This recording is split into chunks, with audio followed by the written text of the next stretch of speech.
શું તમને ખબર છે ભારતમાં ઘણા બધા લોકો કિડનીના રોગોથી અજાણ છે? તો ચાલો આજે વર્લ્ડ કિડની ડે પર આ વિષયને લઈને નિષ્ણાતોની સલાહ લઈએ. કિડની એ હૃદય અને બ્રેન જેટલું જ અગત્યનું અંગ છે. કિડનીની ઘણી બીમારીના શરૂઆતમાં કોઈ લક્ષણો જણાતા નથી. આથી આપણે સ્વસ્થ જીવન માટે થઈ અને સારી લાઈફસ્ટાઈલ, નિયમિત વ્યાયામ અને નિયમિત ચેકઅપ કરાવવું અત્યંત જરૂરી છે. કિડની ફેલિયરના દર્દીઓને આજીવન અઠવાડિયે 2 થી 3 વખત ડાયાલિસિસ કરવું પડતું હોય છે અને આ ડાયાલિસિસમાંથી છુટકારો મેળવવા માટે કિડની ટ્રાન્સપ્લાન્ટ કરવું એ બેસ્ટ ઉપાય છે.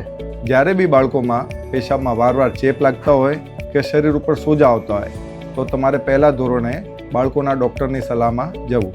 ડાયાબિટીસ અને બ્લડ પ્રેશર કિડની ફેલ થવાના મુખ્ય કારણો છે. તેમને નિયંત્રણમાં રાખો.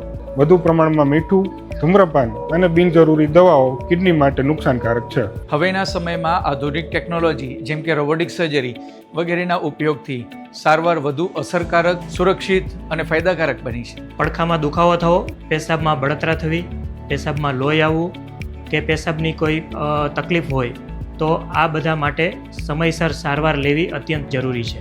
દર વર્ષે કિડનીનું ચેકઅપ કરવાથી તમારી કિડની લાંબા સમય સુધી સ્વસ્થ રહી શકે છે. તો આવો આ વર્લ્ડ કિડની ડે પર આપણે આપણી કિડનીનું નિયમિત ચેકઅપ કરાવીએ, સ્વસ્થ જીવનશૈલી અપનાવીએ અને કિડની ઉપર ધ્યાન આપીએ.